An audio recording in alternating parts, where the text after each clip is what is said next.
Childhood and growing up विषय में आज हम परिवार के शैक्षिक कार्य के बारे में जानेंगे कि परिवार का शैक्षिक कार्य बालक के लिए क्या होता है। एजुकेशनल फंक्शन ऑफ फैमिली यानी बालक को संपूर्णता का एहसास यानी feeling of completeness to the child.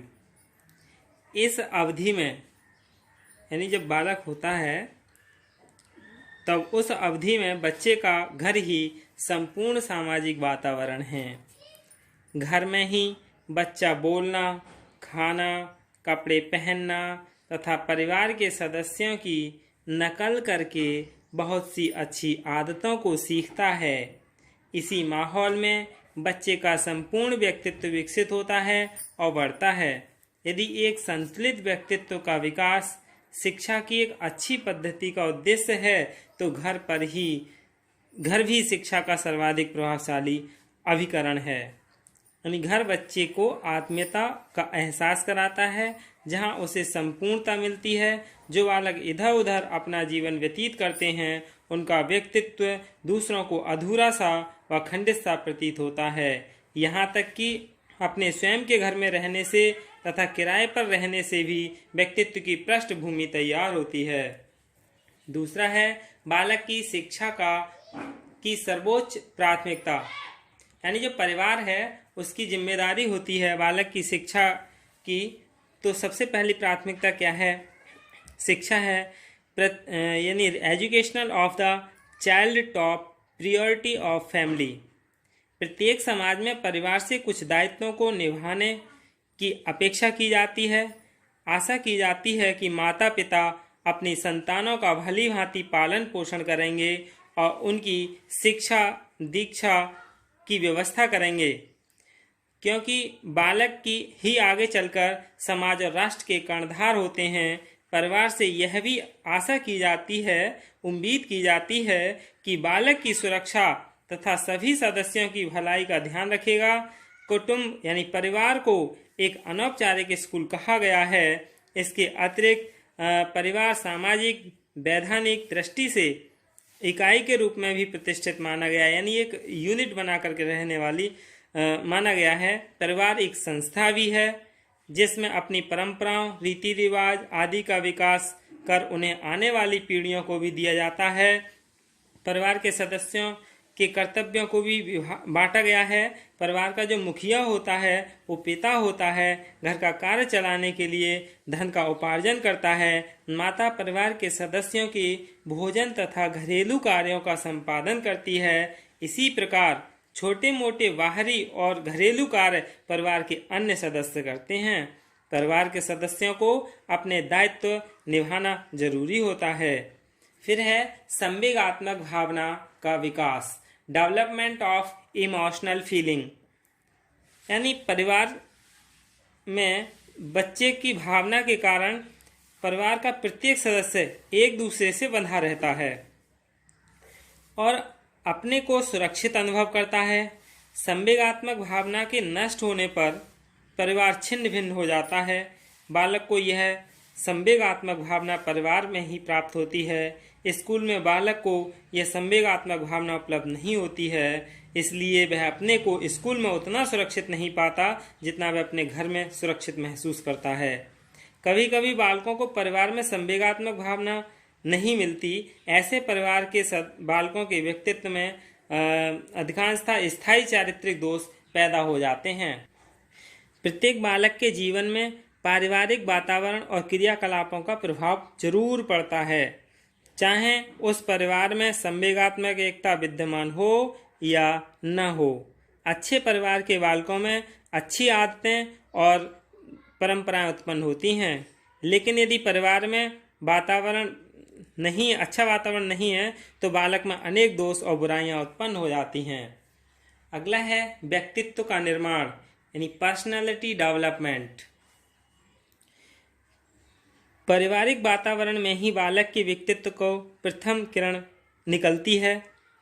इस वातावरण में कुछ बालक हाथों हाथ लिए जाते हैं, अर्थात उनकी प्रत्येक इच्छा की पूर्ति की जाती है, उनकी जिद मानी जाती है, उनकी खुशामद की जाती है और और यह प्रयास भी किया जाता है कि उसके मन में किसी प्रकार की ठेस न लगने पाए।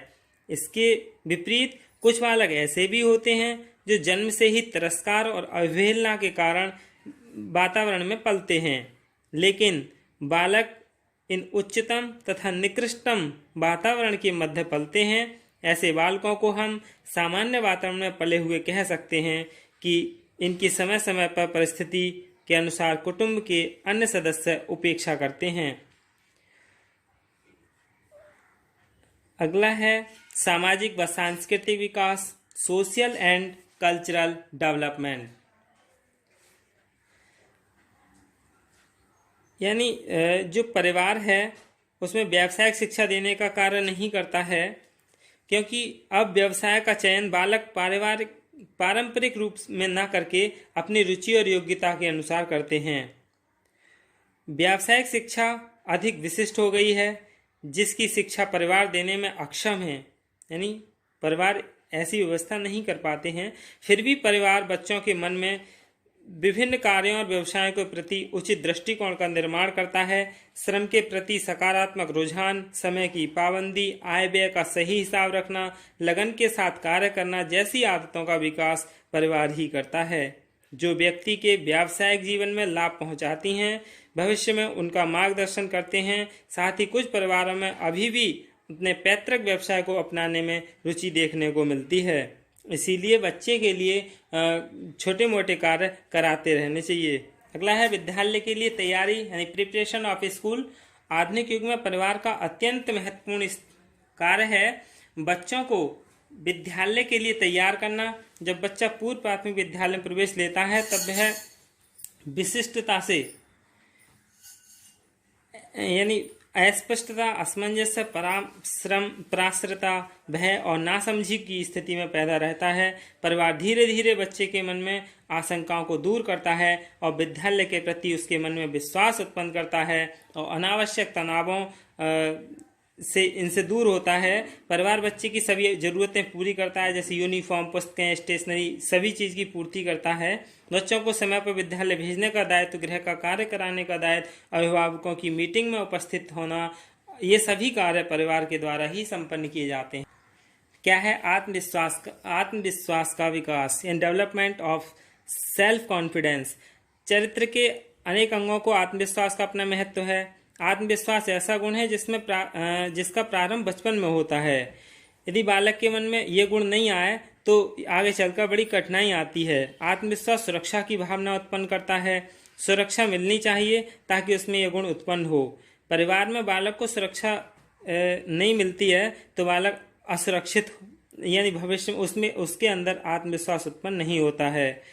और आत्मविश्वास की भावना बालक पर विश्वास करने और उसे जिम्मेदारी समझने में भी आती है। बालक पर विश्वास करना चाहिए, उसके साथ स्नेह, आदर और सहानुभूतिपूर्ण व्यवहार करना चाहिए। साथ ही छोटे मोटे जिम्मेदारी को भी के कार्य भी बच्चे को सौंपने चाहिए, नहीं तो वो आगे चलकर इतना सीला सा बालक बन जाएगा कि वह कोई भी कार्य करने से हिचकिचाता है। इसलिए छोटे छोटे कार्य बच्चे से कराते रहने चाहिए। फिर है नैतिक, धार्मिक व सौंदर्यात्मक शक्ति का विकास, यानी development of moral religions and aesthetic power. स्वभाव में मधुरता और सभ्यता लाने के लिए बालक में सौंदर्यानुभूति की शक्ति का होना जरूरी है और यह परिवार से ही उत्पन्न होती है। साफ सुथरा रहना, स्वच्छ वस्त्र धारण करना, अपनी किताब कापियों को साफ रखना, सुंदर लिखना, कमरा मेज को साफ रखना, सजाना, छोटे मोटे कार्य हैं जिनके करने से बालक में सौंदर्य की अनुभूति की शक्ति उत्पन्न होती है, यानी सुंदरता की अनुभूति की। प्रकृति निरीक्षण, बागवानी, सुंदर पशु पक्षियों के पालन, बालकों में यह शक्ति उत्पन्न की जा सकती है और बहुत सारी कलाओं के द्वारा भी यह शक्ति अर्जित की जा सकती है। सौंदर्यानुभूति की भावना का नैतिक एवं धार्मिक भावना से घनिष्ठ संबंध है और यदि कहा जाए तो तीनों एक दूसरे के पूरक हैं। फिर इसके बाद है अपने निजी व्यक्तित्व के विकास के लिए अवसर, यानी opportunity for development of one's own personality. परिवार स्कूल की भांति प्रत्यक्ष और संपूर्ण शिक्षा नहीं दे सकता, फिर भी परिवार में ही हुई अप्रत्यक्ष शिक्षा का महत्व कम नहीं कहा जा सकता। बालक अनुकरण द्वारा अनेक बातों को ग्रहण करता है। परिवार को स्वयं अपने आचरण को, वातावरण को सुव्यवस्थित कर उदाहरण के रूप में बालक के सामने आना पड़ता है। निसंदेह कठिन जिम्मेदारी है, क्योंकि परिवारों में अधिकतर कलह बनी रहती है। इसको सफलतापूर्वक निभाने से बालक का चरित्र और व्यक्तित्व उज्ज्वल बनता है। परिवार को यह प्रयास करना चाहिए कि कुटुंब का वातावरण स्वस्थ, शांतिपूर्ण और सुखद हो।